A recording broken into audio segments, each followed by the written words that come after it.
untuk bunuh diri. Ini berdasarkan penelitian dari HeartMath yang dilansir dari Huffington Post di Amerika.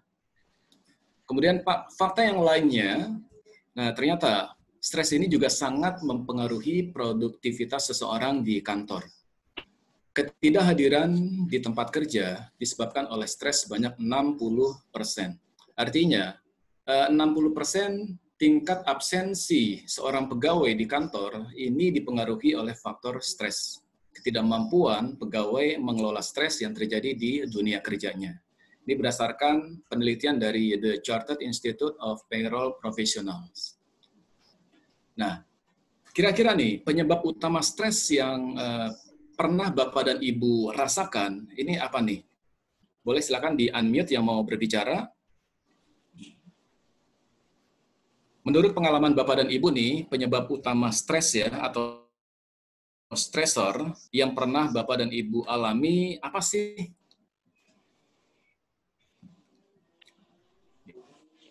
No sleep, silakan Pak no Hanif. sleep, no sleep, no sleep, dan worry, no sleep dan worry itu saya.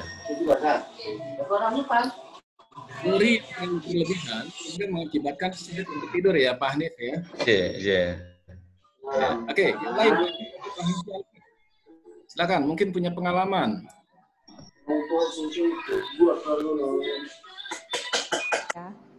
Gimana Pak Hengki? Punya pengalaman penyebab stres yang pernah dialami?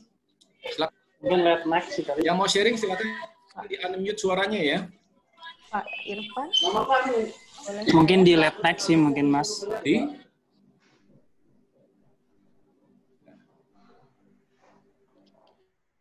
Pak Hengki ya tadi ya, Pak Hengki ya. Oke, silakan yang mau sharing, penyebab utama Pak Irwan, stres saya dengan Yasinta. pernah dialami. Ya? Irwan. Ya, Oh iya, Bu saya Yasinta. Silakan Bu Yasinta.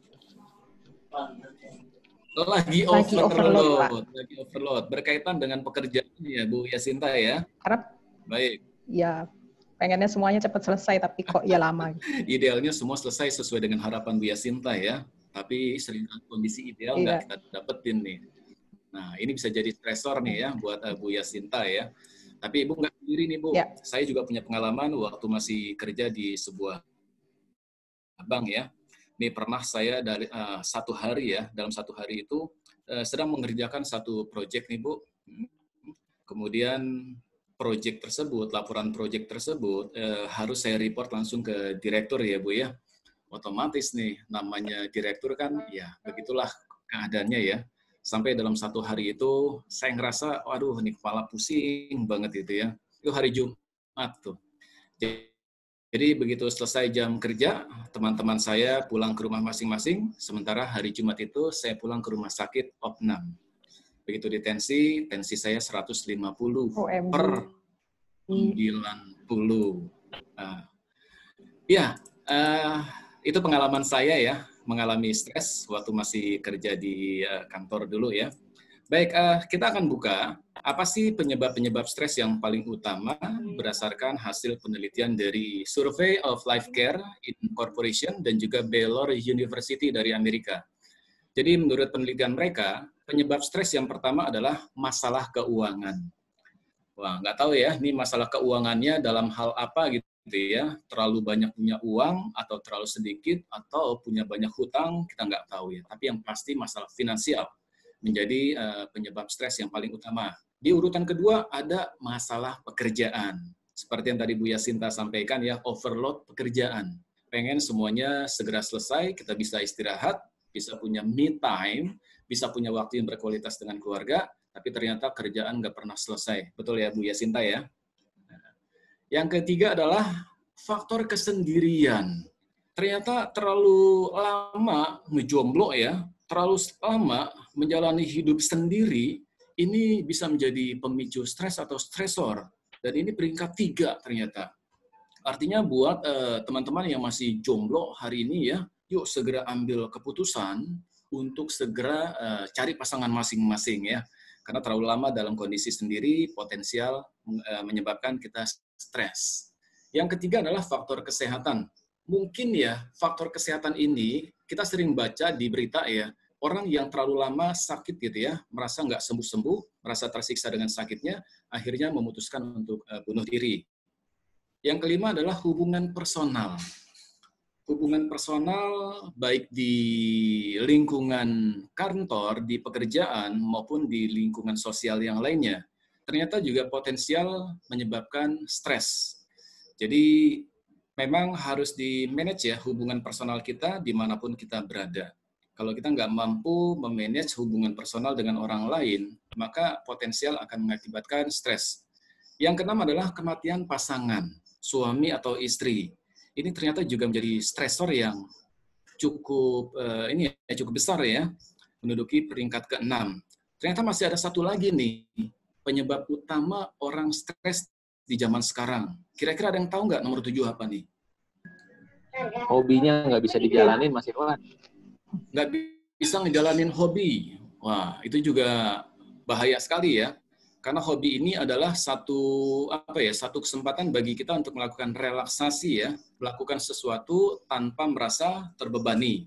Apalagi kira-kira yang mungkin di nomor 7 nih. Ini seru nih. Gadget. Siapa tuh yang jawab gadget? Yasinta. Bu Yasinta, tolong Bu Imelda dicatat ya. Ini Bu Yasinta nih sudah sharing, sudah menjawab juga. Oke ya. Selain Bu Yasinta, satu lagi kira-kira apa ya? Peringkat 7 penyebab utama seseorang stres, dan ini hasil dari penelitian Baylor University. Pekerjaan rumah tangga? Pekerjaan rumah tangga, Bu Pawit ya. Ini sebuah sesi curhat atau apa nih Bu Pawit? Betul. Pekerjaan rumah tangga yang kayaknya nggak pernah habis-habisnya ya Bu Pawit ya. Padahal kalau kita manage mindset kita tentang pekerjaan, ini adalah satu kesempatan ibadah yang tidak pernah putus-putusnya. Betul ya, Bu Pawit ya? Kalau kita lihat dari sudut pandang yang positif. Baik, peringkat 7, penyebab utama stres menurut Baylor University adalah terlalu lama menggunakan handphone. Nah, ini nih kondisi kita saat ini banget gitu ya. Pagi-pagi bangun tidur, yang pertama kali dicari apa sih? Bukan pasangan kita, bukan suami atau istri kita. Yang pertama kali dicari adalah handphone. Saya nggak tahu ya dengan Bapak dan Ibu, ini sih yang kadang-kadang saya lakukan. Mana ya handphone saya ya? Rasanya tuh nggak pegang handphone satu hari tuh, nggak bisa banget gitu ya. Ternyata terlalu lama berinteraksi dengan handphone menjadi salah satu penyebab utama kita stres. Oke, baik Bapak Ibu, di sini ada kurva. Ada kurva yang mengindikasikan seseorang apakah masih ada di zona aman ataukah sudah di zona hati-hati. Kita mengenal ada dua jenis stres ya. Ada eustress. Eustress ini adalah stres yang baik, stres yang positif, dan yang kedua adalah distress. Distress ini adalah lawannya. Stres yang negatif, stres yang kontraproduktif. Yang kalau kita terlalu lama ada di zona distress, ini akan mengakibatkan hal-hal yang negatif kepada kita. Bapak dan Ibu, selama level stres Anda masih ada di area kuning, ini insya Allah masih aman. Tapi Bapak dan Ibu perlu sesekali untuk kembali ke zona hijau ini. Lakukan relaksasi, ambil waktu untuk bersantai, ngobrol dengan lingkungan sosialnya. Jangan hanya fokus dengan pekerjaannya. Kembali lagi ke zona kuning. Jadi zona yang aman adalah zona kuning, kembali lagi ke zona hijau, terus kembali lagi ke zona kuning. Kalau sudah masuk ke zona orange, apalagi merah, ini akan sangat membahayakan. Karena stresinya bukan lagi menjadi sesuatu yang positif, tapi sudah sesuatu yang negatif. Bukan lagi menjadi satu hal yang produktif, tapi sudah masuk ke kontraproduktif. Untuk itu, di Jepang ya, di Jepang itu perusahaan-perusahaan di sana memfasilitasi pegawai-pegawainya dengan ruangan untuk tidur siang, Bapak dan Ibu. Jadi mereka, pegawainya ya, pada saat istirahat siang, bisa menyempatkan diri selama kurang lebih 15 menit untuk tidur, untuk relaksasi, kembali lagi ke zona hijau. Dan pada saat mereka istirahat, mereka sudah semangat, mereka siap untuk masuk lagi ke zona kuning. Dan bagi kita kaum muslimin ya, orang-orang Islam, tidur siang, istirahat siang, ini juga satu ibadah ya, satu bentuk ibadah dan satu bentuk sunnah yang sangat baik ya. Jadi stres Anda akan tetap baik selama ada di zona kuning, tidak masuk ke zona orange atau apalagi ke zona merah Bapak Ibu ya. Jadi perlu Bapak dan Ibu melakukan relaksasi, keluar dari kesibukannya sejenak untuk menenangkan pikiran dan juga fisiknya. Jangan sampai eustress kita ini berubah menjadi distress. Oke. Eustress atau stres yang baik mendorong seseorang untuk bisa tetap menetapkan sasarannya, untuk tetap fokus pada target-targetnya, bisa memotivasi, bisa membangkitkan semangat, dan bisa menikmati tantangan yang sedang kita jalani. Dan eustress ini juga bisa men-trigger kita untuk berusaha berhasil mencapai target-target kita. Nah, ini manfaat dari eustress ya, yang bisa dikelola dengan baik, bisa membangkitkan yang namanya kekuatan fisik, bisa meningkatkan motivasi dalam bekerja atau mencapai target-target kita, bisa semakin meningkatkan fokus kita, dan jantung akan bekerja lebih efektif lagi. Sementara distress atau stres yang buruk menyebabkan kesulitan berhubungan dengan orang lain. Nah, ini kalau seseorang sudah masuk ke zona merah ya, distress, mereka akan sulit untuk bersosialisasi dengan orang lain, sulit untuk berkomunikasi dengan orang lain, mereka cenderung asik di dunianya sendiri. Yang kedua adalah bisa mematikan motivasi seseorang dan menguras energi. Akhirnya yang terjadi, kita merasa lelah seharian. Bangun tidur bukannya merasa sehat, bukannya merasa semangat, tapi ngerasa badan itu kayak habis kerja rodi loh semalaman. Pernah nggak ngerasa seperti itu? Pernah nggak? Bangun tidur bukannya ngerasa sehat, ngerasa semangat ya, tapi malah ngerasa badan ini, aduh, babak belur deh. Kayak sakit-sakit gitu ya? Iya, Pak Hengki pernah?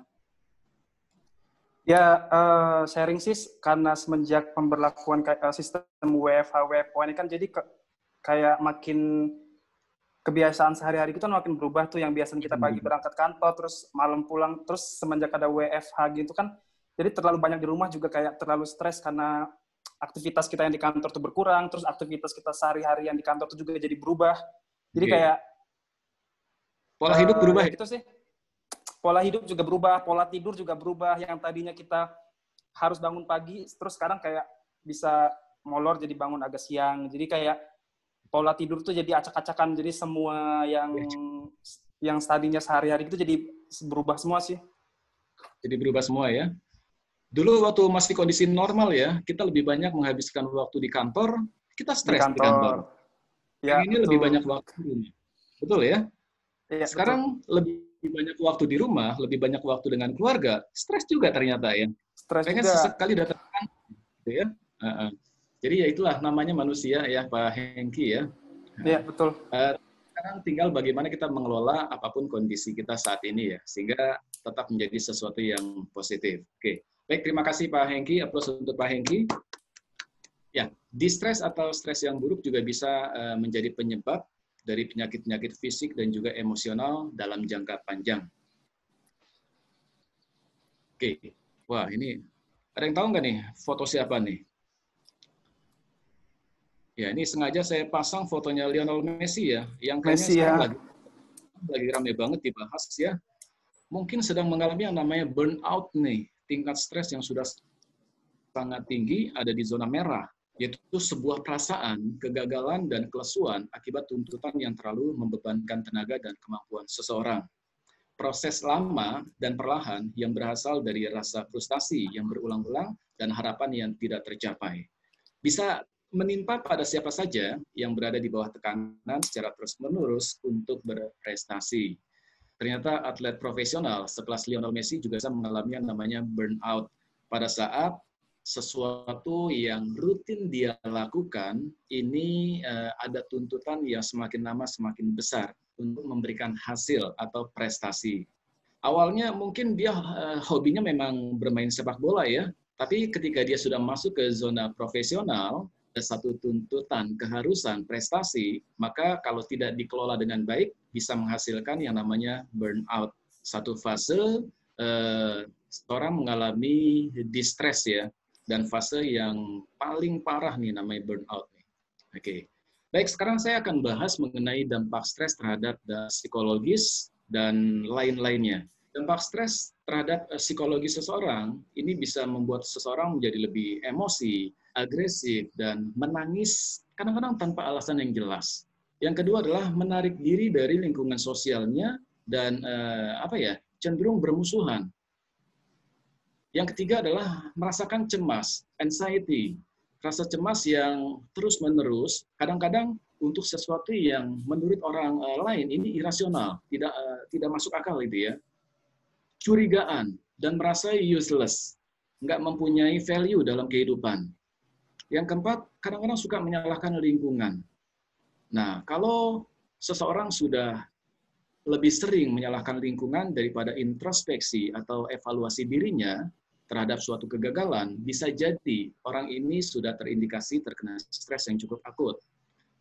Yang kedua adalah dampak dari tingkah laku. Orang yang terkena stres ini cenderung terburu-buru. Dalam berbagai hal, serba terburu-buru. Nggak bisa santai sedikit pun. Yang kedua, cenderung pelupa, sulit konsentrasi.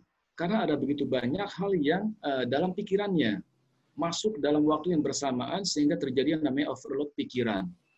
Yang ketiga adalah cenderung lari ke alkohol dan juga menjadi perokok berat. Yang keempat, tidak semangat, malas, dan juga lemah. Bagi orang-orang yang bekerja di kantoran, harusnya jam 8 sampai dengan jam 10 adalah waktu yang paling produktif ya. Waktu yang paling semangat buat kita memulai sebuah hari ya. Tapi kalau ada orang yang jam 8 saja udah nggak semangat, bisa jadi orang ini terkena stres yang belum dapat solusinya. Dampak fisiologis atau kesehatan bagi seseorang, tekanan darah meningkat. Seperti pengalaman saya tadi ya, 150/90. Yang kedua adalah denyut jantung meningkat, berdebar-debar. Yang ketiga adalah sakit kepala. Dan ini sering terjadi sakit kepalanya, bukan minum obat, misal Panadol, habis itu sembuh, dan nggak ngerasain sakit lagi. Ini terus datang sakit kepalanya, rutin. Keringat yang berlebihan, bahkan di ruangan AC sekalipun, keringatnya nggak terkontrol. Dampak terhadap produktivitasnya, otomatis tingkat absensinya meningkat, karena sering merasa sakit. Yang kedua adalah produktivitas kerjanya juga menurun, dan yang terakhir, merasa tidak puas dengan apa yang dia dapatkan dengan lingkungan sosialnya. Oke, kalau seseorang tidak mampu mengelola stresnya dengan baik, maka akan muncul penyakit-penyakit, baik penyakit fisik maupun psikologis. Pengendalian dirinya atau emosional kontrolnya menjadi lemah. Perkara kecil saja bisa membuat seseorang emosional, emosi yang berlebihan. Dan ketika dia bekerja dalam satu tim, kurang bisa membawa diri dengan baik dan kurang bisa melakukan kerjasama dengan orang lain. Cenderung lebih egois, cenderung lebih emosional. Akhirnya kalau kita ketemu dengan orang yang egois, emosional, akhirnya kita akan menjauhkan diri kita dari orang tersebut. Betul ya Bapak Ibu ya? Oke. Baik, saya akan putarkan satu buah video dampak stres bagi pekerja di kantor ya, atau bisa terjadi di lingkungan yang lain juga. Seperti ini contohnya.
Oke, baik Bapak Ibu. Pernah lihat nggak teman kantornya melakukan hal-hal seperti tadi?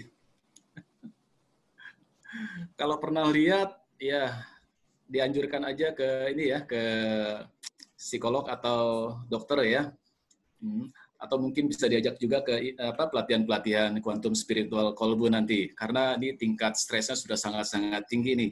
Jadi timbul agresivitas, jadi orang yang sangat agresif dan tidak mampu mengontrol emosinya ya, bahkan di tempat umum seperti di kantor sekalipun melakukan hal-hal seperti itu.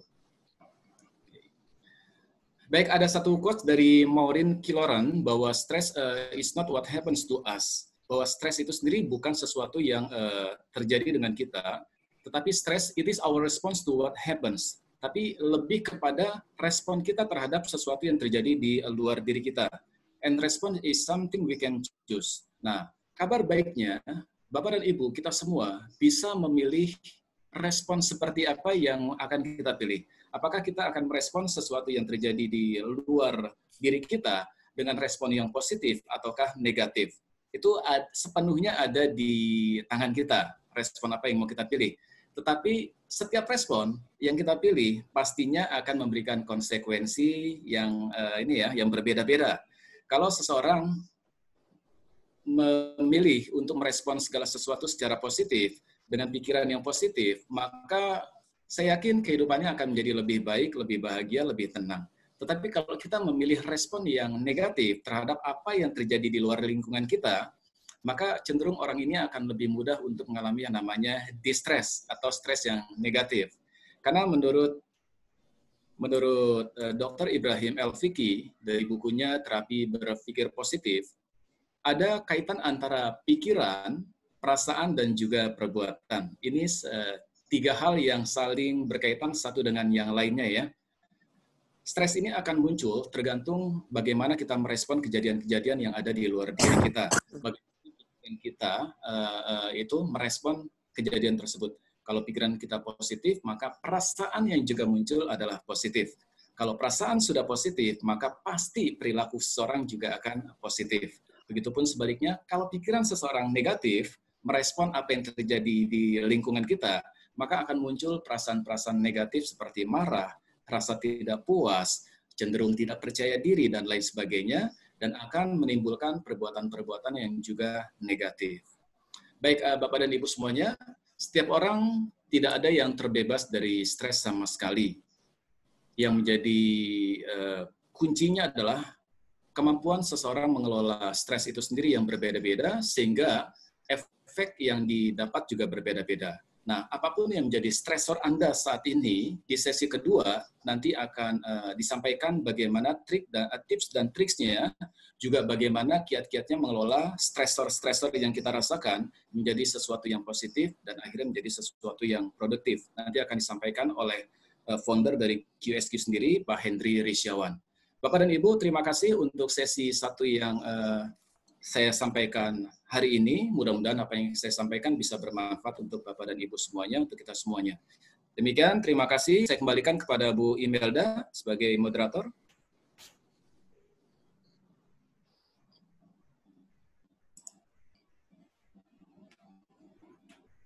Ya, silakan Bu Imelda.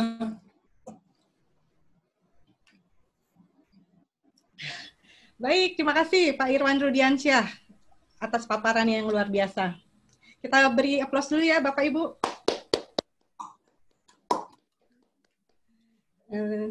Baik Pak Irwan, saya tadi mencatat ya beberapa materi dari Pak Irwan. Sumber stres itu pemacu bisa dari berbagai macam ya. Jadi masing-masing orang pemacu stresnya itu bermacam-macam.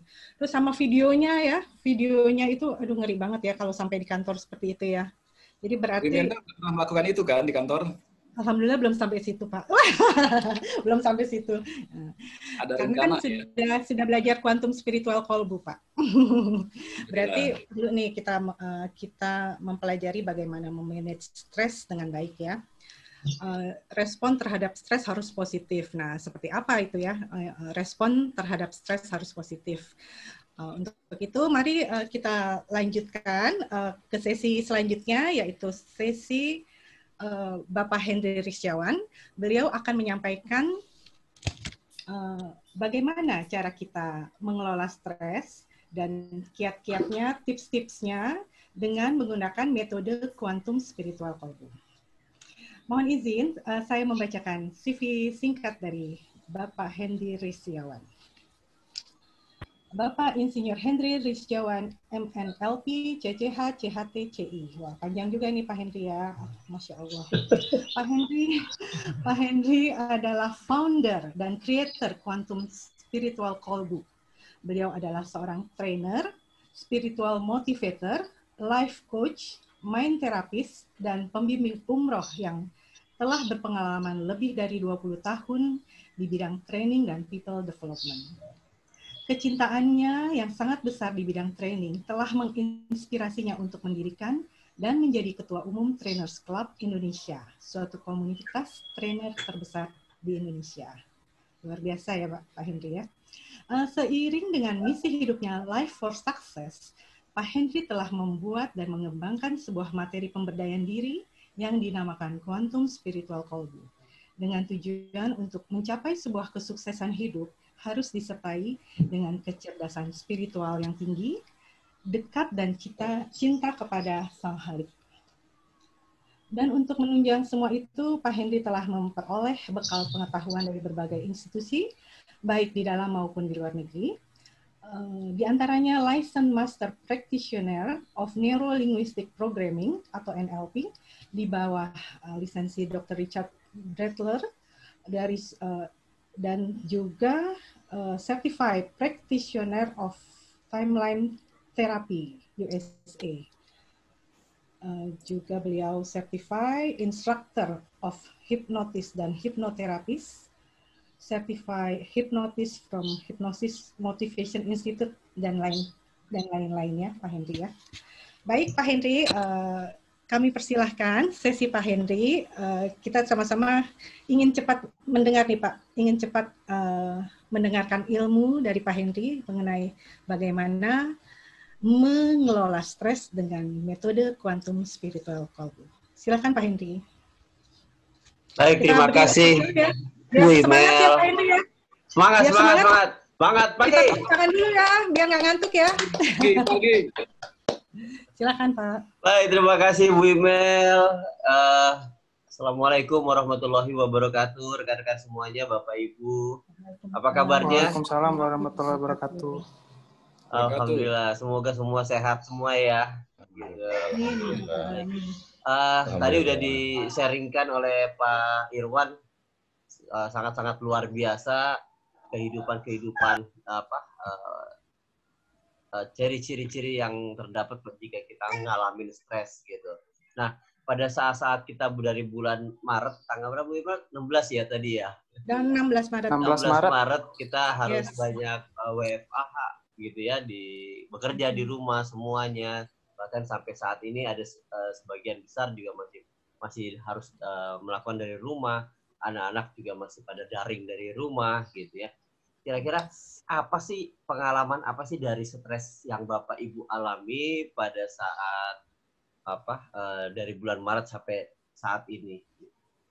Dari ciri-ciri yang tadi itu kira-kira apa sih yang dialami oleh Bapak Ibu? Silakan yang mau sharing boleh unmute.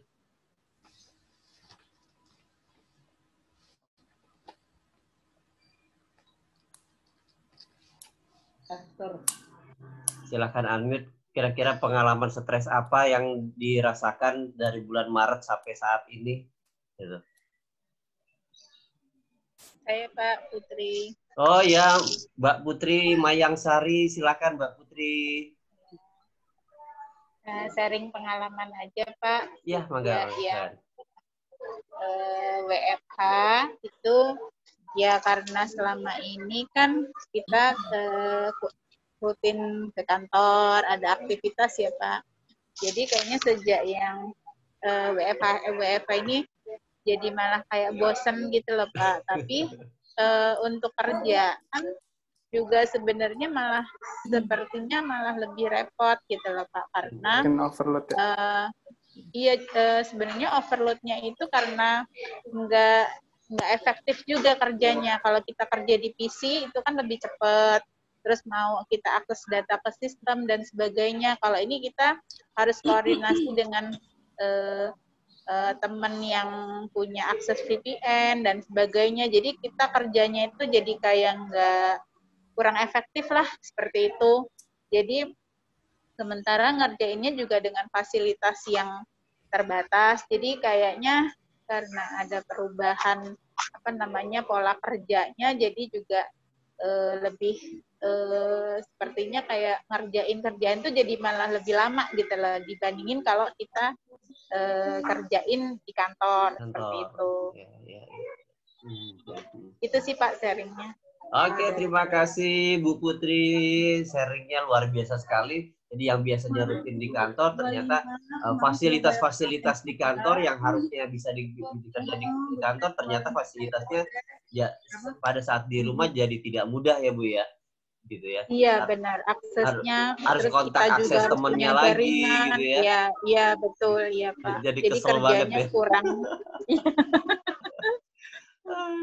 Oke, baik Mbak Putri. Oke, silakan ada lagi yang lain Bapak Ibu, silakan yang mau sharing. Mungkin yang disebutkan sama Bu Putri tadi sih, dari semua itu tuh semenjak karantina kan juga kita nggak bisa kemana-mana, jadi kayak kurang refreshing juga sih. Jadi kayak kita WFH lama banget nih sampai seminggu 2 minggu, tapi itu kita kayak stay di rumah nggak ngapa-ngapain, mau ke mall nggak bisa, mau nonton ke bioskop tutup, mau liburan juga nggak bisa. Jadi itu micu stres banget. Mau makan-makan nggak bisa gitu ya? Iya, mau makan-makan nggak bisa. Jadi semuanya di rumah semua. Kurang piknik Pak Hengki. Kurang piknik, betul. Betul Pak. Iya. Kurang refreshing. Itu ya Pak Hengki. Oke. Jadi nggak bisa kemana-mana, nggak jadi bikin bete aja ya. Oke, ada lagi? Setelah Pak Hengki, Bu Putri. Ya, Bu Endah Banuwati. Sharing ya. Silakan Bu, saya sharingnya Bu. Iya. Kalau dibilang stres sih enggak juga ya. Saya jadi agak 50-50 nih, agak menikmati juga, tapi harus maintain waktu juga. Kebetulan karena saya menjaga suami yang memang kebetulan pasien cuci darah, saya menikmati WFH, WFO. Karena pada saat saya WFH, saya bisa benar-benar full nemenin dia di rumah sakit, terus di rumah juga bisa jadi ngeliat lebih memonitoring dia kesehariannya lah gitu. Anak-anak di rumah juga bisa saya keliatin gitu. Jadi ya saya bilang kalau refreshing saya ke rumah sakit. Gitu. Jadi supaya nggak bosen, nggak kemana-mana ya. Yuk kita piknik yuk kemana ya, ke rumah sakit. Jadi lagi benar-benar enjoy banget menikmati WFH sama WFO-nya ya. Cara saya kayak gini aja gitu loh. Tapi ya menyenangkan juga sih, alhamdulillah. Jadi porsinya kita di kantor juga sesuai kapasitas kita kerjakan, yang di rumah ya lebih agak meningkat pada saat kita ada di rumah gitu sih. Tapi mungkin tetap butuh tips-tips gimana supaya lebih balance, jangan sampai dipendam sendiri gitu aja sih Pak. Iya, baik luar biasa, terima kasih Bu. Iya. Makasih, seminggu berapa kali Bu Bapak cuci Untuk darah? saat ini 3 kali Pak. Oh, 3 kali seminggu, Masya Allah. Iya. Ntar minta resepnya tuh sama Bu Email tuh, ada pengalaman luar biasa tuh dari Bu Email. Iya Pak. Iya. Makasih banyak sebelumnya Pak Henry, Mbak Email. Ya, baik. Itulah pengalaman-pengalaman yang sangat-sangat seru sekali dari bulan Maret sampai dan mungkin akhir-akhir ini sudah mulai rada-rada normal ya, akhir-akhir ini gitu.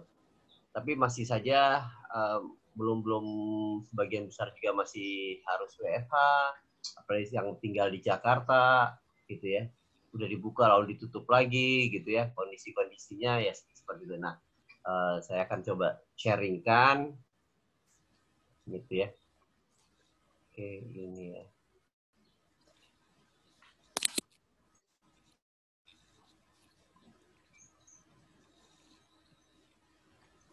Baik, ini kita bagaimana kita mengelola stres. Biasanya orang ada 2 pilihan pada saat dia mengelola stres. Dia fight, dia melawan stres itu, gitu.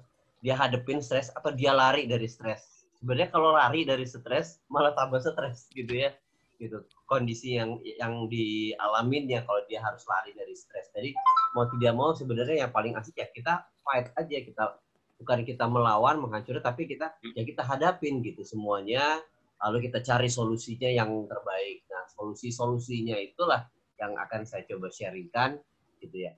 Nah, the map is not the territory. Kalau Bapak Ibu lihat, apa sih yang dilihat orang ini nih? Apa yang dilihat, Bu? Si yang orang yang pakai jas ini, apa yang ada di pikiran dia? Waduh. Laut. Wow, katanya ya. Wow. Mantep banget gitu ya. Kayaknya asik banget nih. Waduh, ternyata di balik itu semua hanya ada orang yang sedang bekerja gitu ya. Lagi. Nah, the map is not the territory. Jadi setiap orang mempunyai dengan pikirannya masing-masing. Persepsi. Ya, seksi tadi kan. Jadi setiap orang punya perpikirannya masing-masing, punya persepsi masing-masing gitu ya. Nah, jadinya lebih mudah mana terkadang di dalam realitas yang dia berpikir si manusia ini lebih senang berpikir dengan realitas internalnya atau persepsi internalnya yang ada di dalam pikirannya daripada dia melihat realitas eksternal. Realitas eksternal itu kejadian yang nyatanya. Jadi saat Anda menghadapi masalah, saat Anda membantu orang lain menghadapi masalah, jadi sebenarnya lebih mudah mana sih? Mengubah realitas eksternal atau realitas internal?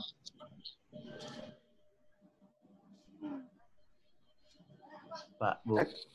Lebih mudah mana mengubah realitas eksternal atau realitas internal? Jadi kalau eksternal itu kejadian nyatanya, kalau internal ya ada di pikirannya. Realitas eksternalnya ya kita harus WFH gitu ya. Mau tidak mau pekerjaannya seperti di sharing Bu Putri harus dikerjakan di rumah, mau tidak mau harus kontak teman yang punya VPN atau apa tadi. Nah, realitas internalnya kesel banget sih. Kalau kayak gini jadi repot segala macam, itu ada di realitas internalnya. Nah, sebenarnya yang lebih mudah mengubah mana nih? Yang ada di realitas internalnya atau realitas eksternal yang ada di sekelilingnya? Yang kejadian nyata? Internal. Ya? Internal. Lebih mudah realitas internal. Iya, betul sekali Pak Kiai. Nah, itu realitas internal lebih mudah ya, kita terima aja mau tidak mau gitu. Tinggal kita cari solusinya bagaimana kita agar yang harusnya tadi kontak yang lain, tetapi bagaimana agar kita harus tidak kontak gitu. Mungkin pas di awal-awal semua perusahaan dalam keadaan blank, tidak tahu sistemnya gitu ya, karena tidak pernah di training jika menghadapi pandemik, jika harus melakukan WFH itu gimana ngadepinnya gitu kan, nggak pernah ada dalam pikiran kita. Nah, itu yang harus kita perusahaan juga tidak tahu harus apa dia. Nah, kita yang pada saat bekerja di rumah yang bisa memberikan masukan kepada perusahaan sehingga antara realitas eksternal dengan realitas internalnya jadi sama, jadi mudah sekali gitu. Nah, itu yang harus kita lakukan.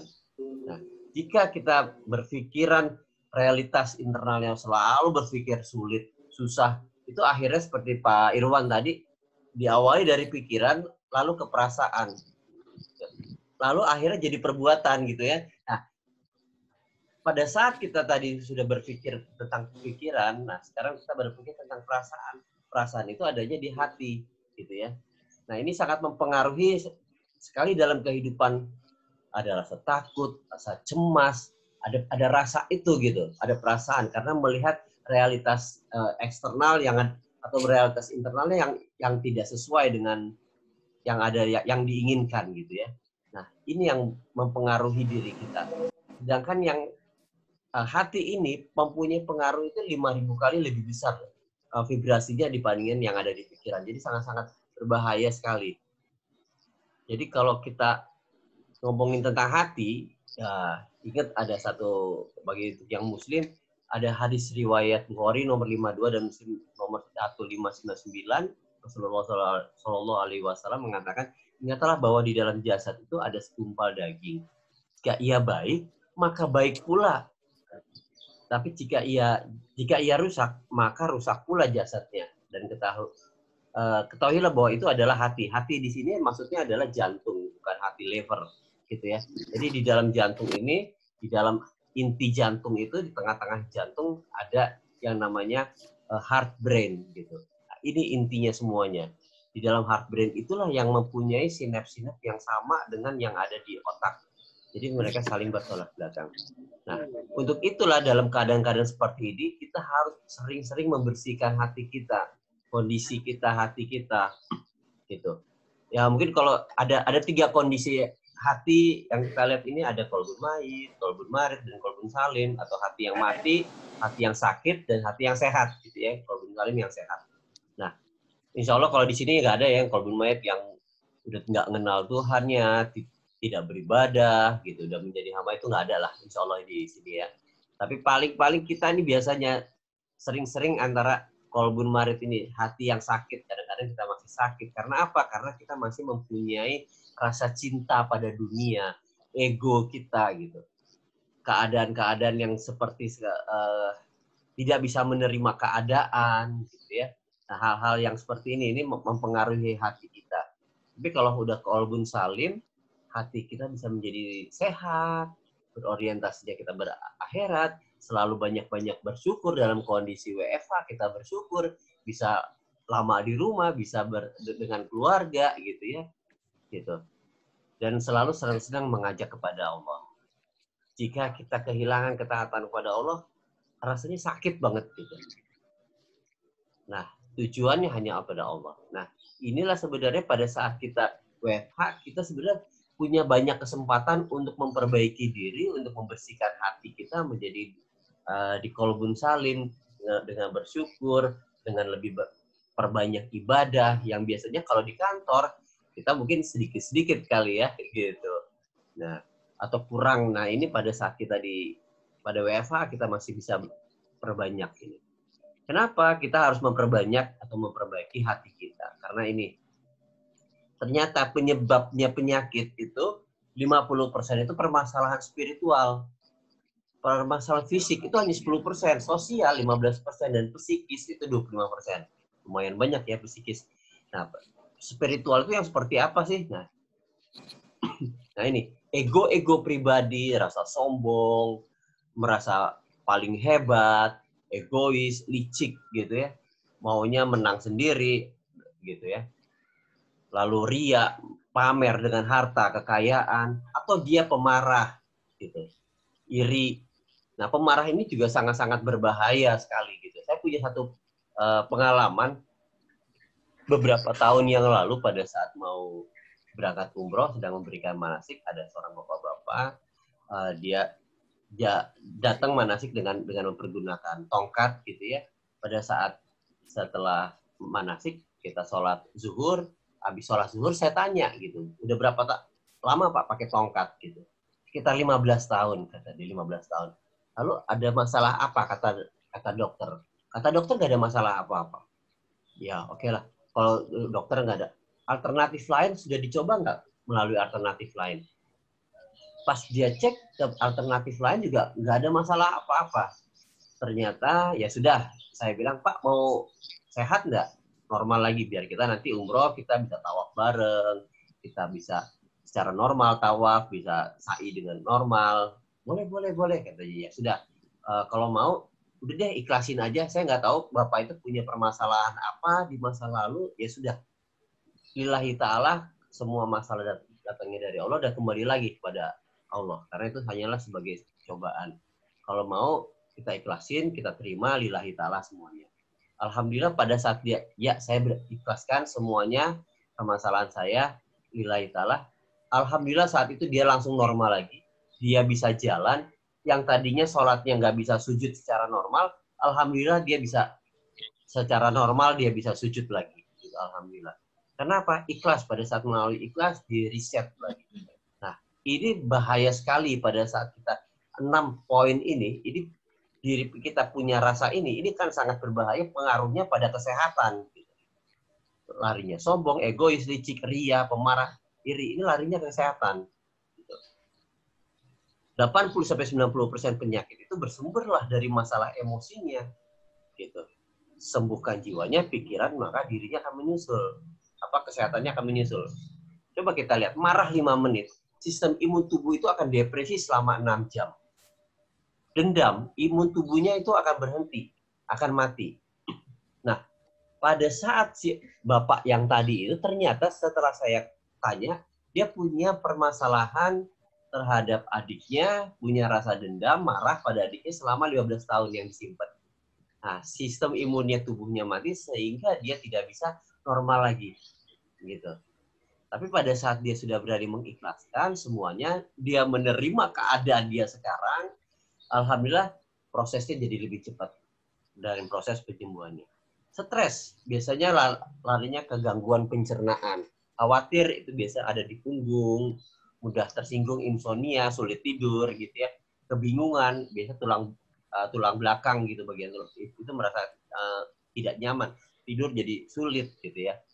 Ketakutan itu ada di ginjal. Jadi kalau ada punya permasalahan ginjal, berarti dia punya ada rasa takut. Hilangkan rasa takutnya itu, gitu ya. Berpikir negatif itu melalui sulitnya adanya melakukan pencernaan itu kesulitan gitu. Ada sering-sering sakit mah gitu ya, gitu atau sembelit. Nah itu sering berpikir negatif. Emosi, pemarah itu di hepatitis gitu. Nah, ini baru sedikit, sebenarnya masih banyak lagi gitu ya, tentang hal-hal yang seperti ini. Nah, ini ya pada saat kita mengalami stres, itu biasanya ada rasa marah, kesel, dendam, hati-hati di situ. Dan khawatir juga, mudah tersinggung, keluar juga. Larinya dari stres itu nanti jadi penyakit. Termasuk pada saat kita mengalami WFH, kesel di rumah, fasilitasnya terbatas, semuanya, rasa kesel itu semua bisa mengakibatkan stres dan larinya nanti bisa menjadi penyakit. Bahkan gitu yang tadinya tidak terkena virus COVID-19 itu bisa dengan mudah COVID itu masuk. Karena apa? Sistem imun tubuhnya kita depresi gitu. Sedangkan pada saat itu kita melawan COVID itu kita membutuhkan sistem imun tubuh yang sehat, yang kuat gitu ya, untuk bisa melawan virus-virus itu. Tapi kalau kita masih punya marah, dendam, ya gampang sekali kita masuk ke dalam penyakit, ke dalam proses si COVID itu masuk ke dalam tubuh kita. Nah, itu yang harus kita hati-hati. Nah, makanya kenapa seperti itu? Kita lihat di sini. Ini ada dari Power and Force dari David R. Hawkins, MD, PhD gitu ya. Bahwa kalau kita lihat di bawah sini, yang sakit gitu ya, kalau sakit di sini, itu ketakutan, depresi, ini hal-hal yang sering kita alamin pada saat kita ini ya, pada saat kita stres, nggak peduli atau ada rasa bersalah, minder, marah segala macam, energinya kecil sekali.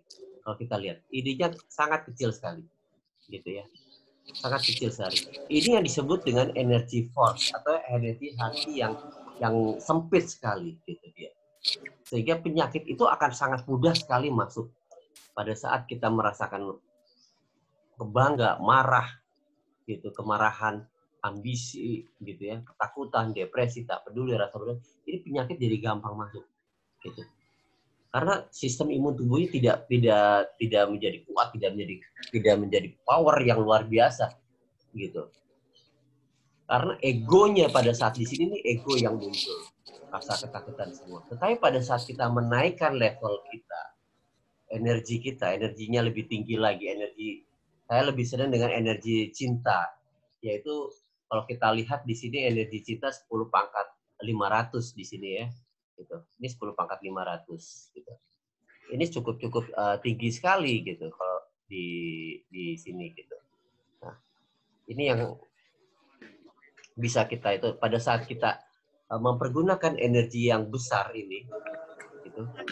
Sehingga yang kecil-kecil, energi kecil tadi, virus segala macam itu yang ada di area yang depresi, ketakutan, energi force itu dia nggak bisa masuk gitu.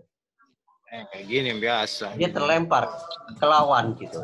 Karena hati kita power, mempunyai power yang kekuatan yang luar biasa gitu. Ini sebagai tameng gitu untuk diri kita. Seperti itu. Nah, ini level energinya. Yang bawah adalah power yang tadi ini yang di bawah ini yang force, yang atas yang power gitu. Jadi sering-sering kita mengakses rasa cinta, energi cinta ini, kesehatan kita juga semakin naik, semakin bagus gitu. Sehingga rasa stres itu jadi hilang gitu.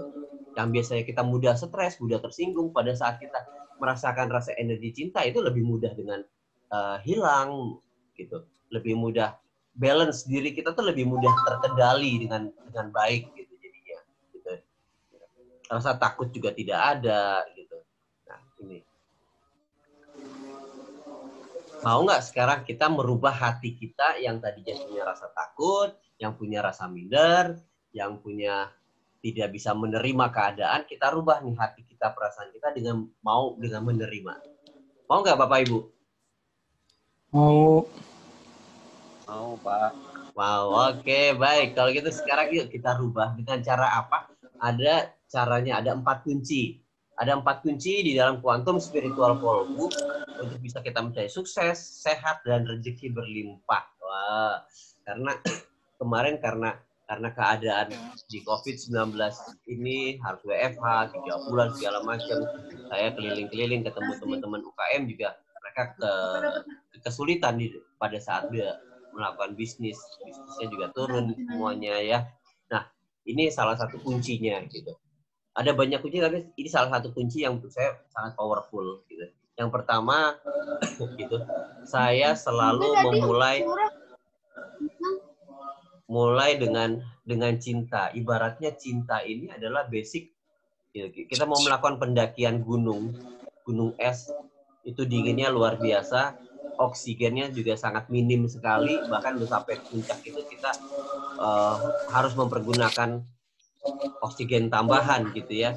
Nah, cinta itu sebagai basic perjalanan hidup kita. Pada saat kita bisa melakukan punya rasa cinta mulai kepada siapa? Kepada keluarga kita diawali gitu. Lalu setelah itu kita bisa coba naikkan rasa cintanya pada yang lebih tinggi, kepada Allah, kepada Rasulullah, itu kan semakin lebih bagus gitu ya. Boleh di-unmute Pak yang lainnya? Gitu. Nah, setelah kita Pak Wid, oke, dari cinta kita naik ke syukur. Dari syukur itu, kalau bagaimana kita mau mensyukuri nikmat Allah jika kita tidak punya rasa cinta kepada Allah, kepada Rasulullah. Nah, ini kita butuh cinta untuk itu semua. Karena ini landasan kekuatan yang luar biasa. Kita bersyukur gitu. Lalu setelah itu kita tawakal, kita naik lagi perjalanan semakin berat. Dari tawakal kita melepas semua untuk bisa mencapai tingkat ikhlas, jadi semakin berat lagi cobaannya. Namun jika semua dilandaskan dengan cinta, itu menjadi mudah prosesnya. Dari mulai bersyukur, tawakal sampai dengan ikhlas, kita bisa lewati setiap tantangan, setiap cobaan itu dengan sangat-sangat mudah. Nah, seperti apa? Cinta. Nah, cinta ini adalah tingkatan cinta gitu ya. Ada beberapa. Cinta kepada rumah, cinta pada bisnis, harta, kerabat, dan cinta paling tinggi adalah cinta kepada Allah dan Rasulullah gitu. Dengan cinta ini kita seperti sedang di-charge lagi, baterainya habis, di-charge lagi gitu. Menjadi lebih sehat, menjadi lebih seger badannya, sistem imun tubuhnya lebih berkembang, sel-sel tubuhnya yang tadinya sudah mati itu menjadi hidup lagi gitu ya. Itu dengan energi cinta itu semua gitu. Nah, dan virus-virus itu juga bisa ditolak semuanya gitu. Yang mencoba masuk ke dalam tubuh kita, insya Allah itu bisa tertolak dengan kita sering-sering mengakses rasa cinta. Syukur-syukur kita bisa mengakses rasa cinta kepada rasa cinta yang tertinggi, yaitu pada Allah dan Rasulullah. Itu menjadi sesuatu yang tidak bisa untuk dilawan, untuk masuk ke dalam tubuh kita gitu. Itu sangat luar biasa. Nah, kita lihat di sini kenapa cinta. Hasil penelitian dari Institute of HeartMath gitu. Antara cinta dengan fear, rasa ketakutan, ini juga pada saat cinta, itu DNA tubuh kita, sel-sel tubuh kita itu menjadi relax, menjadi grow. Kecerdasan imunitas dan healingnya menjadi on, dan penyakit jadi out, kanker juga jadi out. Tetapi pada saat kita merasakan rasa takut, rasa benci, rasa dendam yang tadi 6 tadi itu, maka sistem tubuh kita, DNA tubuh kita, itu DNA tubuh kita, hormon-hormon, sel-sel kita tuh menjadi stres dia, gitu. Dia harus mempergunakan survival mode untuk bisa bertahan hidup, gitu. Untuk harus bekerja dengan sebagai tugasnya, tetapi yang di sini sehingga otot-otot itu menjadi mati, mengkerut, gitu ya. Sistem imun dan healingnya jadi off, dan penyakit dan kanker itu menjadi in. Ini yang berbahayanya. Kalau love yang tadi kita lihat adalah dengan power, sedangkan fear itu dengan force. Force kenapa? Tadi dia harus memaksakan untuk bisa survive, dan ini sangat-sangat berbahaya. Pada saat kita rasa kesel, benci segala macam, maka fear ini akan bekerja. Virus-virus ini akan senang. Makanya untuk menghilangkannya gimana? Ya kita perbanyak rasa cinta gitu. Yang kedua adalah bersyukur. Bersyukurlah pada saat ini kita bisa di rumah, kita bisa sharing sama keluarga, lebih dekat dengan keluarga, lebih bisa meningkatkan ibadah. Nah, rasa syukur apa sih yang bapak-bapak, ibu-ibu rasakan selama pandemik ini? Boleh sharing, silahkan. Rasa syukur apa yang bisa dirasakan? Pak Firdaus?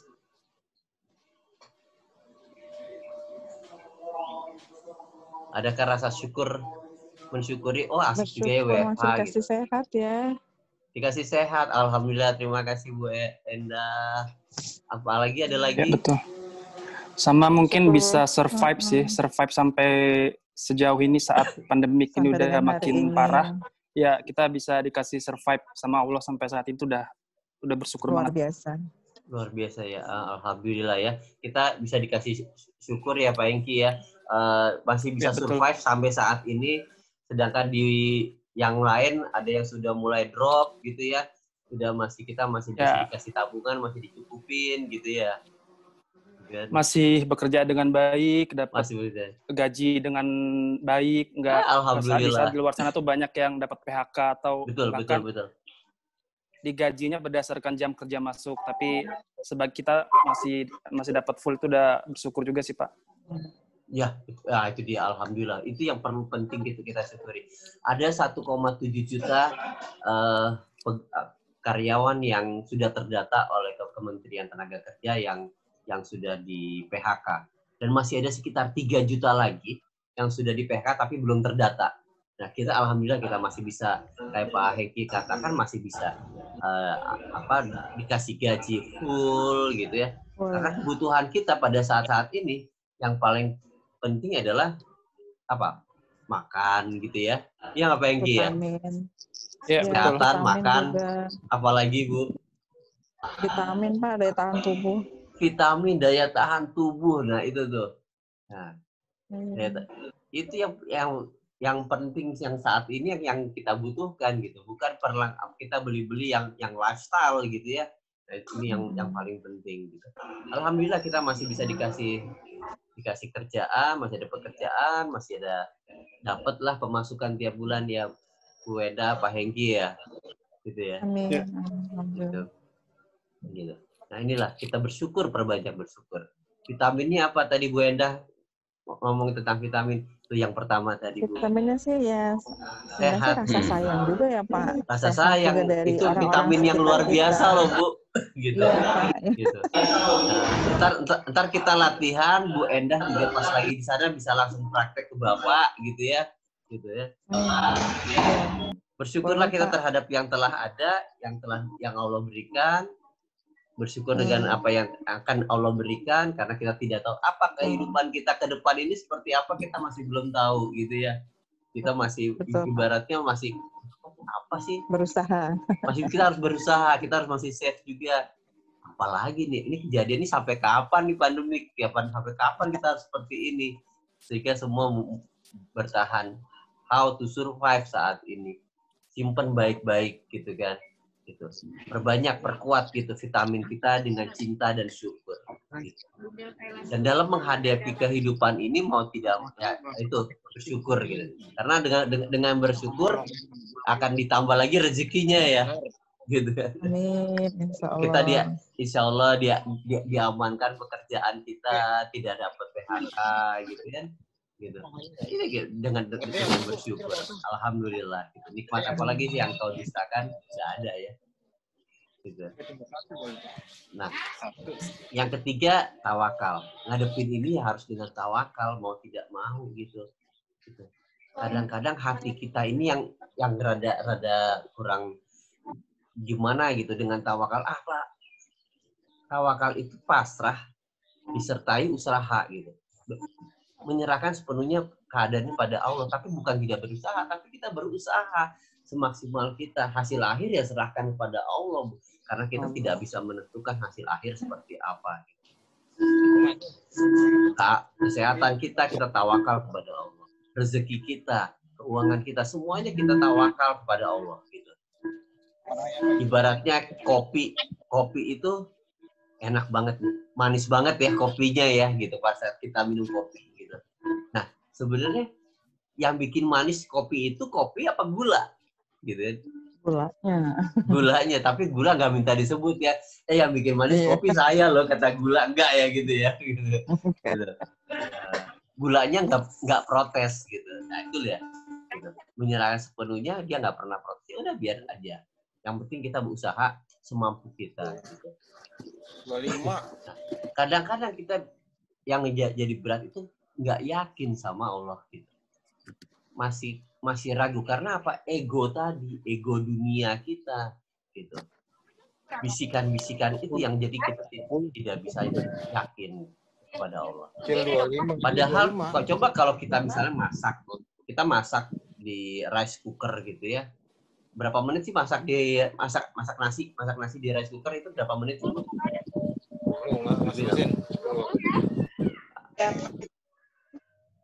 Berapa Bu Putri? Setengah jam. Sekitar setengah jam ya, sekitar setengah jam. Gitu. Setengah jam langsung dinyalain, yakin Bu itu matang Bu? Insya Allah. Insya Allah matang. Nah, sama rice cooker yang buatan manusia aja kita yakin gitu. Wah, ini pas dibuka ini udah berubah cekleknya itu apa namanya warna apa tombolnya gitu ya, lampunya LED-nya sudah berubah tempat posisi. Ini udah pasti mateng lah ini gitu ya. Nah, ini sama buatan manusia saja kita yakin gitu. Tapi sama yang menciptakan diri kita masih kadang-kadang masih ragu. Ini yang sangat berbahaya. Jangan sampai ada keraguan itu. Karena keraguan itulah yang juga akan menyebabkan jadi penyakit untuk diri kita. Jadi cukuplah Allah bagiku, tidak ada Tuhan selain Dia. Hanya kepadanya aku bertawakal dan Dia adalah Tuhan yang memiliki arsy yang agung. Nah, ada yang berani seperti ini? Yeah.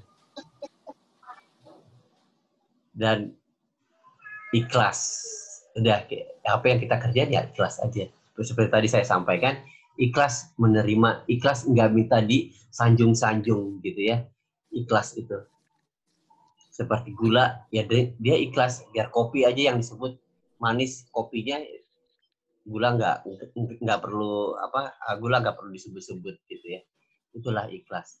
Pada saat kita ikhlas, ilmu ikhlas, matematika ikhlas, kalau kita memberi satu, berharap lebih banyak, kita dapat sedikit, dapat setengah.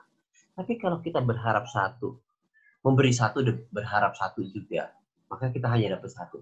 Tapi jika kita memberi satu, tapi nggak ngarep, terserah Allah aja deh. Gitu. Hasilnya gimana, terserah Allah. Apapun kejadiannya, terserah Allah. Itu kita dapatnya tidak terhingga. Banyak pengalaman-pengalaman hidupnya kita di dalam kita. Saya punya pengalaman dalam hal ini. Kadang-kadang sebagai seorang yang yang freelance pekerjaannya gitu ya, gitu. Bukan pekerja tetap. Tabungan itu harus benar-benar diatur, harus diatur. Kadang-kadang hanya tinggal beberapa bulan, ya sudah, nggak usah pusing, nggak usah. Kita curhat aja ke Allah, karena Allah tempat curhat. Gitu. Ya Allah, ini tabungan saya tinggal 2 bulan, tinggal 3 bulan, tinggal 1 bulan, gitu.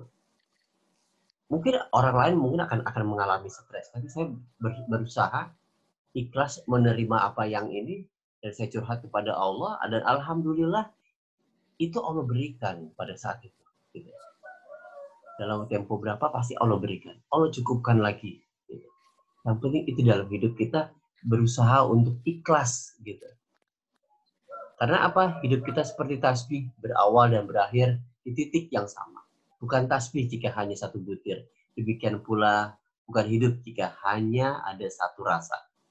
Kehidupan akan sempurna jika melewati serangkaian butiran suka, duka, dan tawa. Tangis, gagal, pasang, dan juga surut. Seperti tasbih yang melingkar, hidup juga demikian. Kemanapun pergi, lari, senantiasa, dan tetap dalam lingkarannya. Darinya kita hidup dan kepadanya kita kembali. Itu saja yang bisa saya sharingkan, dan lebih asik kita banyak dengan tanya jawab. Saya serahkan selanjutnya pada Bu Imel.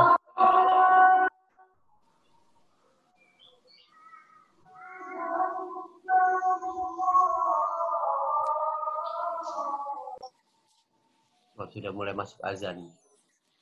Oh, 11.46 ya. Silakan Bu Imel.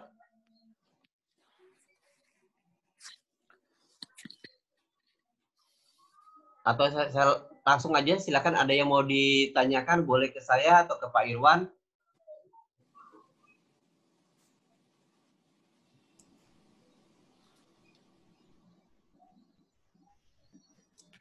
Bu Imelda boleh di-unmute dulu. Oke, luar biasa Bapak Ibu ya, apa yang disampaikan oleh Pak Hendri tadi ya. Kita berikan aplaus dulu yang paling meriah untuk Pak Hendri. Alhamdulillah Silakan, Pak Bu Hendri. Imel. Ya, alhamdulillah Pak Hendri, kita sudah sama-sama mendengarkan sharing ilmu mengenai kuantum spiritual kolbu langsung dari Pak Hendri langsung ya, sebagai creator dari kuantum spiritual kolbu. Jadi yang tadi disampaikan adalah kuncinya adalah cinta, syukur, tawakal, dan ikhlas. Ya, baik Bapak Ibu silahkan apabila ada yang bertanya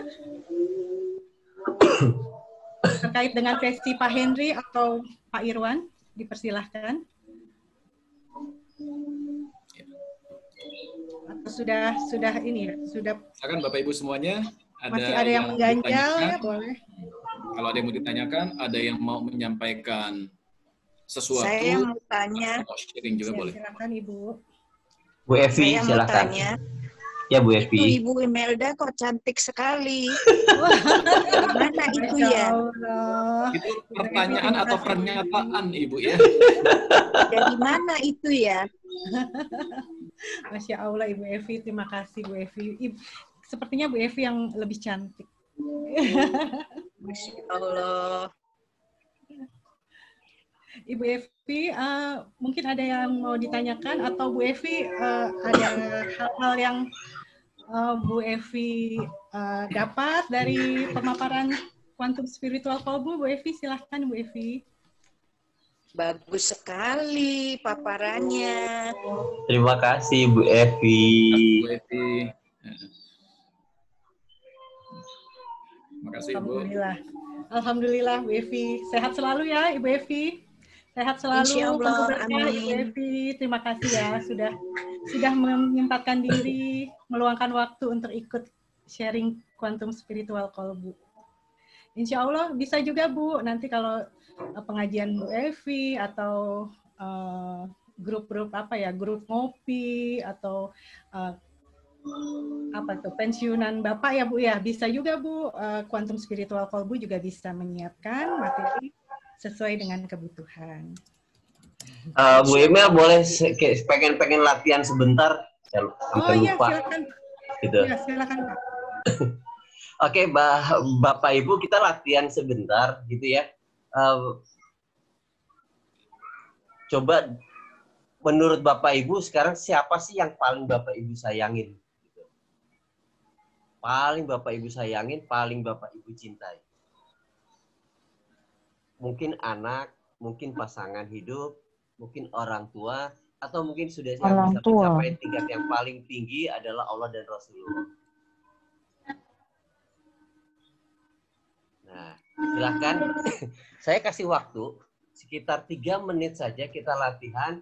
Boleh dengan mata terpejam gitu. Kita fokuskan, rasakan rasa cinta kita kepada yang bersangkutan, kepada anak kita, kepada pasangan, kepada orang tua, kepada Allah dan Rasulullah. Rasakan seperti itu. Nah, sekarang nanti kita bedakan rasa saat ini apa yang kita rasakan, fisik kita yang kita rasakan saat ini dengan setelah kita melakukan relaksasi selama 3 menit itu. Tidak ada musik, cuma kita fokuskan saja. Jika memang ada yang ingin keluar, ada yang mau nangis, ya nangis aja. Gitu. Silakan kita mulai dari sekarang.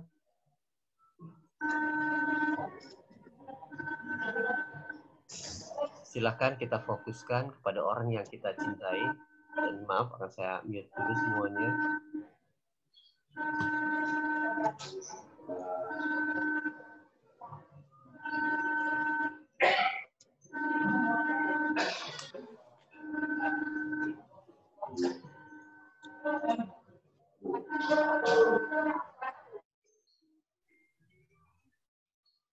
Silakan fokus saja pada orang yang Bapak Ibu cintai. Rasakan dan hadirkan, imajinasikan orang tersebut hadir di hadapan Bapak Ibu. Rasakan rasa sayang, rasa cinta yang luar biasa padanya. Hadirkan. Dan jika ada satu rasa tersebut, perbesar rasa tersebut. Rasakan rasa tersebut berbesar hingga luar biasa besarnya. Nikmati dan syukuri perasaan tersebut dan alirkan perasaan tersebut ke seluruh tubuh.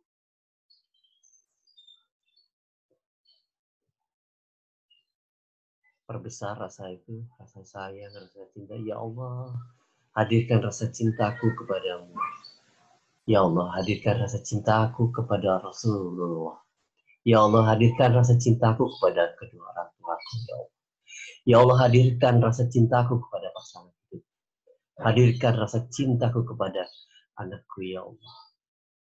Perbesar rasa tersebut. Saya tidak tahu ada perasaan sesuatu apa yang rasakan rasa bersih itu dan bersyukur, terima kasih ya Allah atas perasaan ini. Jadikan rasa ini untuk kesehatanku ya Allah. Dan orang-orang yang berada di sekitarku saat ini ya Allah. Perbesar lagi rasa itu, perbesar lagi rasa itu. Bu Endah Banowati, perbesar rasa itu Bu. Dan bisa untuk biar terasa vibrasinya ke Bapak yang ada di sampingnya. Perbesar rasa itu. Masya Allah ya Rabb. Ini rasanya luar biasa. Saya bisa merasakan sampai di sini, sampai ini. Ya Allah. Boleh sambil melakukan dengan zikir, boleh dengan lakukan dengan salawat, rasa syukur kita perbesar lagi. Nikmati rasa tersebut. Ya Allah.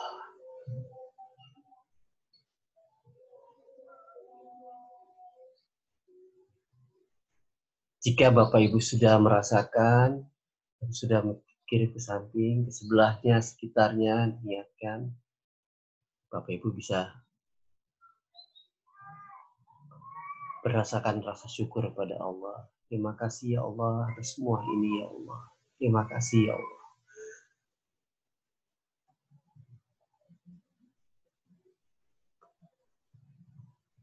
Terima kasih ya Allah.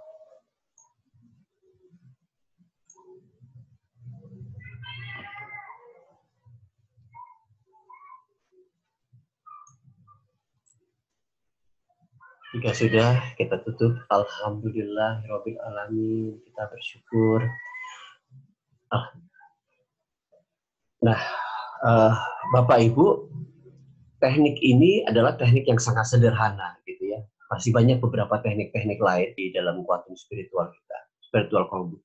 Teknik cinta ini juga bisa melepas ego-ego kita, emosi-emosi negatif kita yang tidak bagus untuk diri kita. Dan juga dengan mempergunakan rasa cinta kita tadi saja itu membuat membuat sistem imun tubuh kita menjadi lebih berkembang, lebih aktif, lebih bagus lagi sehingga penyakit-penyakit menjadi tertolak, stres itu jadi tertolak gitu. hanya dengan cukup dengan ini pagi hari atau pada saat malam hari, pada saat kita sholat tahajud gitu misalnya, atau kita pada saat kita sedang berzikir, bersalawat, kita nikmati dengan rasa cinta ini. Ini menjadi sesuatu yang luar biasa. Ini menjadi antivirus lah gitu ya. Jadi antivirus untuk di tubuh kita, untuk kita bisa selalu sehat gitu. Dan energi cinta ini sangat-sangat luar biasa sekali. Kalau kita kenal ada orang yang sakit skoliosis, tulang belakangnya bentuknya kayak S atau kayak C, itu bisa lurus lagi hanya dengan energi cinta, hanya dengan sentuhan saja gitu. Ini semua atas rahmat Allah. Karena apa? Allah menciptakan alam semesta ini dengan Rahman dan Rahim, dengan cinta gitu. Nah, ini yang kita ada di diri kita, rasa cinta ini ya kita sebarkan. Seperti Bu Endah Banowati gitu ya, Bu Endah bisa sambil melakukan rasa cinta itu, syukur-syukur bisa rasa cinta kepada Allah, sambil Ibu bisa tempelkan ke Bapak gitu. Nah, ini sudah jadi terapi, Bu. Sudah bisa jadi alat terapi gitu. Nah, pernah waktu itu ada alumni dalam Quantum Spiritual Kolbu, jantung ayahnya bocor gitu ya. Lalu sama dia didekap, pada saat di jantungnya di seperti ini, cuma diginiin gitu. Sambil rasa cinta, terus rasa sayang, terus alhamdulillah itu proses bocornya itu akhirnya tertutup, jadi nggak bocor lagi. Gitu. Dokter sendiri bingung gitu, ngeliat lo kok udah bisa sehat lagi gitu. Nah ini salah satu manfaatnya yang pastinya untuk kesehatan gitu.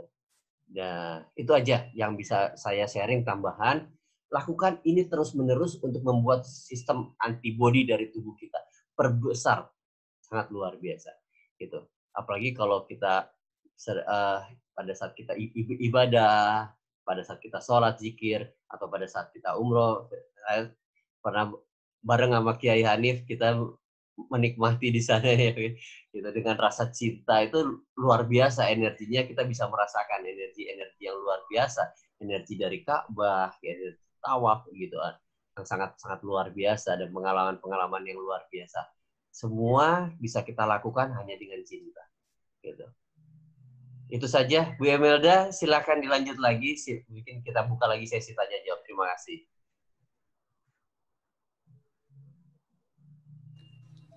Baik Pak Henry, terima kasih Pak Henry. Alhamdulillah, Hirobil Alamin, kita sudah melalui sesi kita pada hari ini, dan juga tadi kita juga sudah latihan ya. Namanya latihan apa itu Pak Henry yang barusan?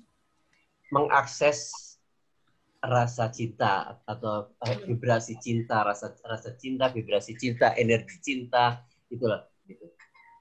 Berarti itu bisa dilatih ya Pak ya? Bisa dilatih, setiap hari lakukan latih itu untuk membuat sistem antibodi tubuh kita.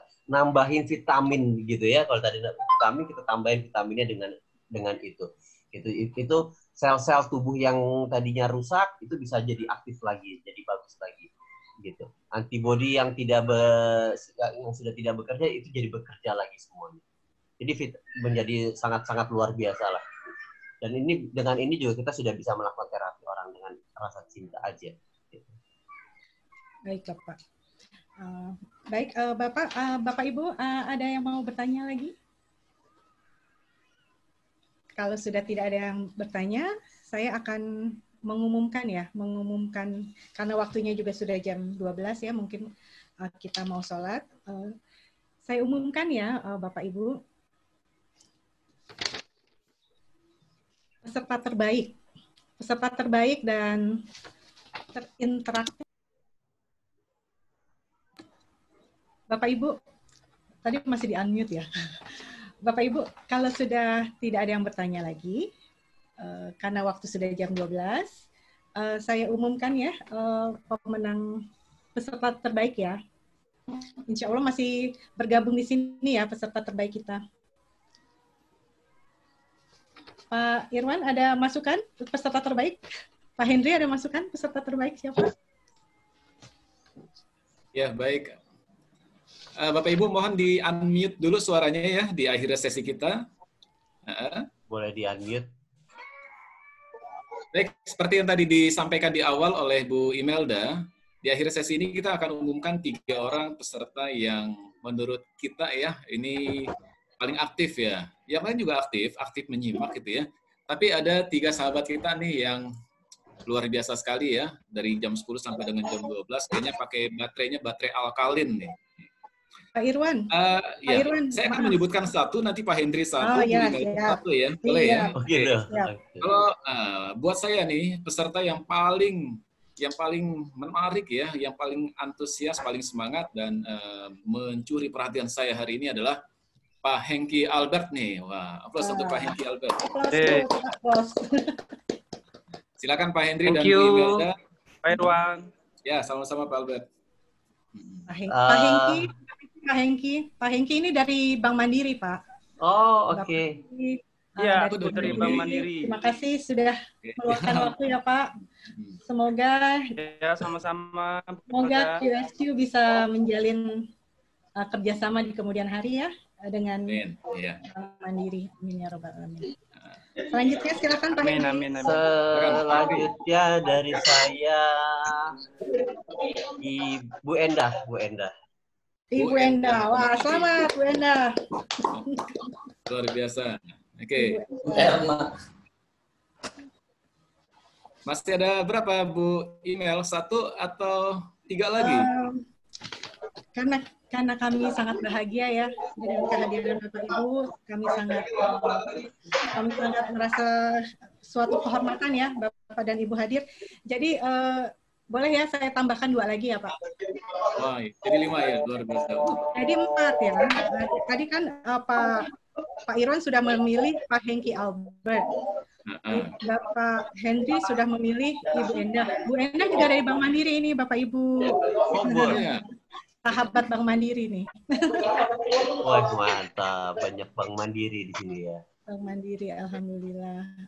Mudah-mudahan QSQ juga bisa ini ya Bu Endah, bisa bekerja sama dengan Bank Mandiri ya Bu, dengan materi-materi supaya tidak kejadian seperti yang dalam video Bu Endah.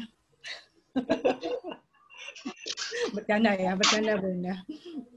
Nah, kalau dari saya mohon izin saya menyampaikan, saya ada dua yang sudah saya catat sebagai peserta terbaik dan teraktif. Ini bukan KKN ya, tapi memang kenyataannya aktif ya. Yaitu Ibu Putri Mayangsari. Masih adakah Ibu Putri Mayangsari? Masih. Terima kasih kehadirannya. Terima kasih ya. Berarti 2 lagi ya? Ini Bank Mandiri 2 juga. lagi Pak. ya? Bank Mandiri juga Pak. Berarti 1 lagi ya Pak ya? 2 lagi ya?